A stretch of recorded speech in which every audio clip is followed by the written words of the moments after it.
Hey kids, so this is the haunted house tutorial for those of you who wanted to draw the haunted house during class and the class voted for the owl. And I'm going to start by placing a couple things on the page to make sure that I'm going to fit everything. And then I'm going to draw this in Sharpie. So I'm going to have a couple house sections, these three sections here. And then this is going to come up to here. These are going to have roof parts.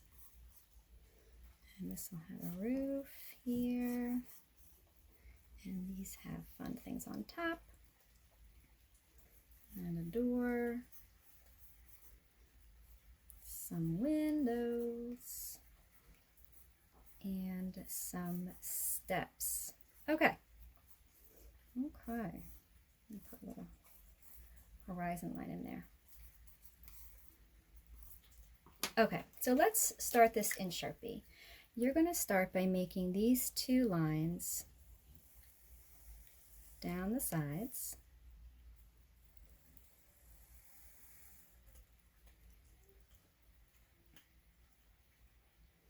And then you're going to have two other sides of the house, here and here.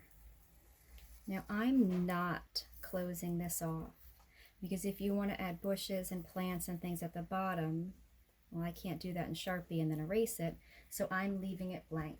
If you're working in pencil, you can make a light line across there if you want to. Now, for the roof, I'm going to have a curved line here, straight across, and then curve up.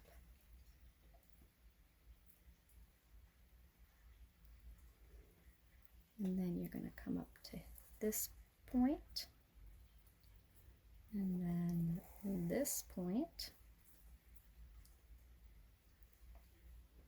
and then go across.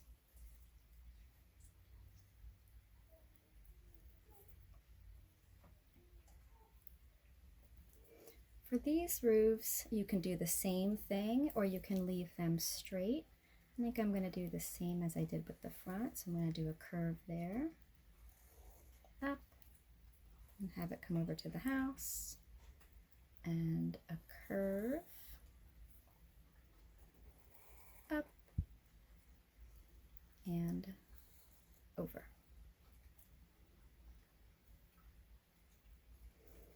For the window that is up here in the attic area, I'm going to start by making this frame.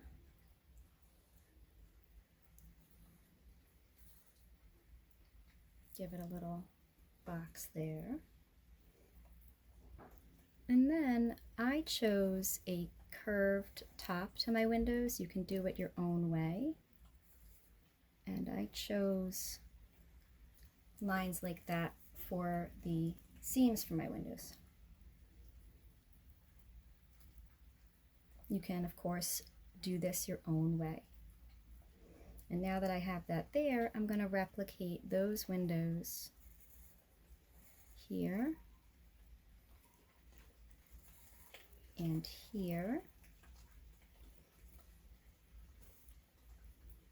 Give them a little thing there, and these.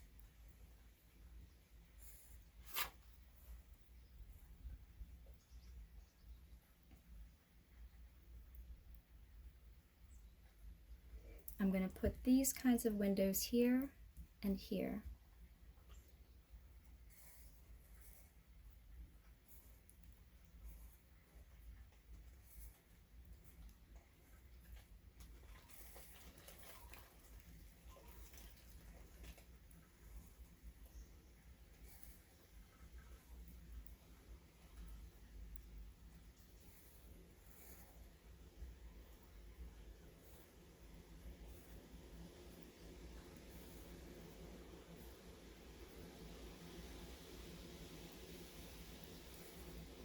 You might be able to hear the wind picking up outside. Getting kind of stormy out there.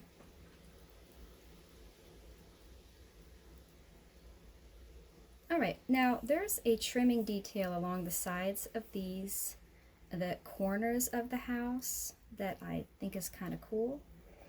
So I'm going to use that also, and it goes down the house like this.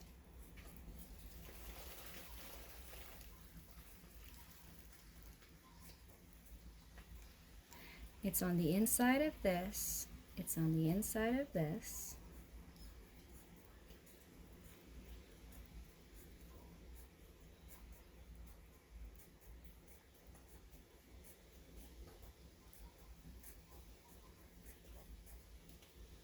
and then it's on this side of this one and this side of this one.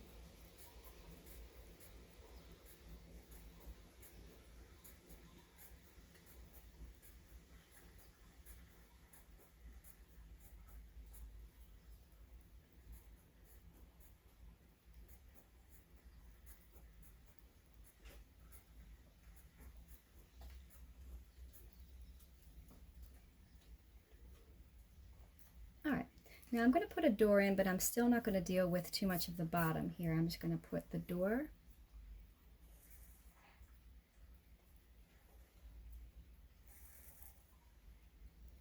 I'm going to give it a circle window, doorknob,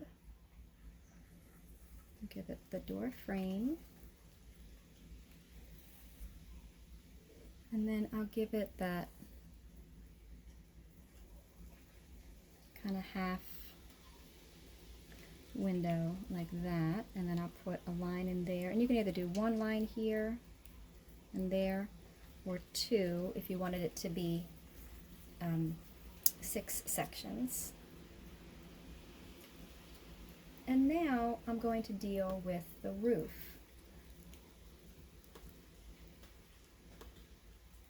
So the roof has this like scale looking shingle. I feel like it has the word mermaid in it, like a mermaid tile. I don't really know. But every time you do one, the next one, the next two have their middle touching the one above it. So these two always go from middle to middle to middle and then back again. So every time you curve up, you're going to the middle of the one above it. And if that's not how yours comes out, that is fine. Because honestly,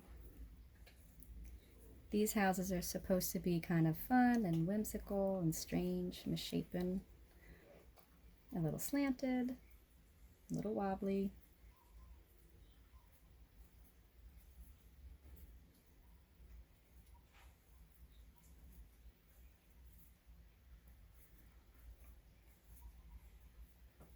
And now I'm going to do it here and here.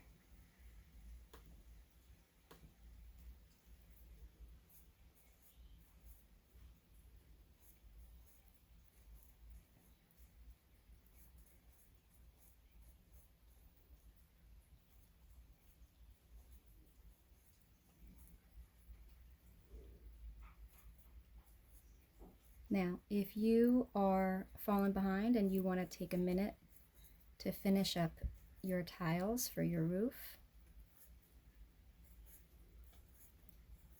then just pause this and come back when you're done.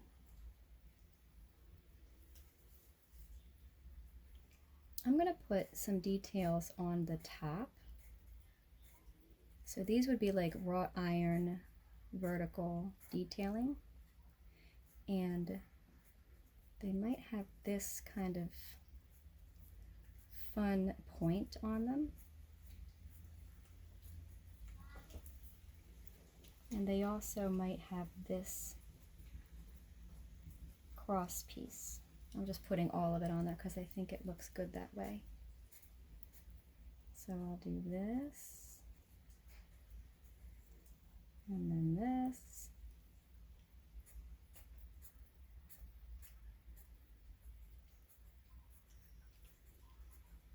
there, and there. So the first step would be at least the width of the door, and then you would come out a little bit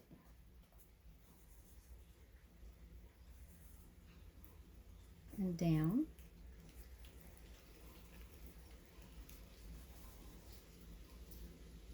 And go out a little further. Add a little bit and down. We didn't add this landing part of the step during class, but it helps it to look, I should actually touch there, like they're coming towards you. So add a little bit across,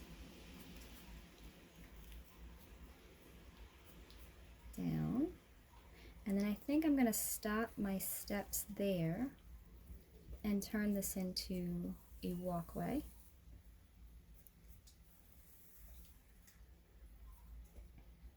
And maybe my walkway is stone.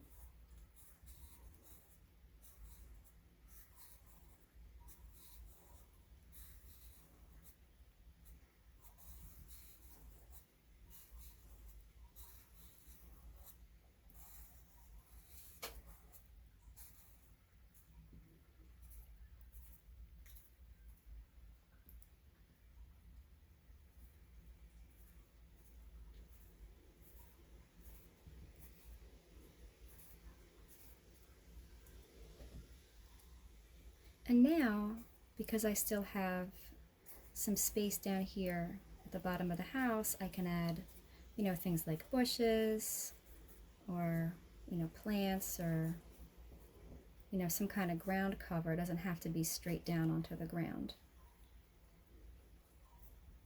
And now I can put a horizon line behind the house.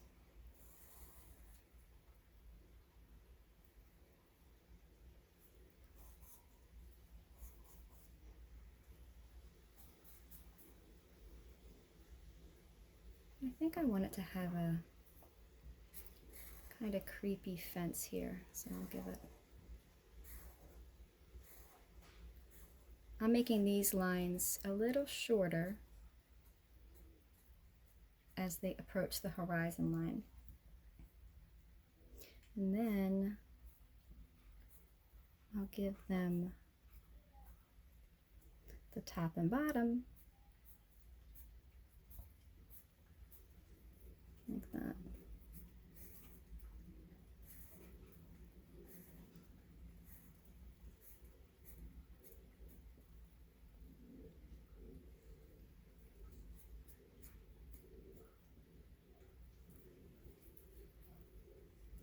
All right, now it's time to put the moon in. Students, right? I'm working in Sharpie. Get what you get? That's right. You don't get upset. So I'm just going to bring it around here and do the best I can. I kind of hate that it lined up with that, so I'm going to bring that up. And then I'll bring this one up to match. But could be worse. Could be worse. All right, time for a bat. So for the bat, you're going to have an M. And I forget how to do this. Right, up and out, up and out. Now put a V under the M and make connecting lines like that. And then you can just color this in because it's silhouetted because it's against the moon, so you wouldn't see any bat details really at all. Okay, so I'm going to erase my pencil lines, give this some color.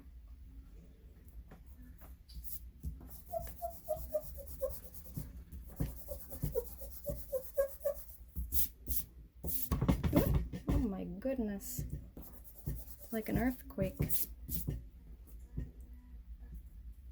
I've been doing that a lot lately.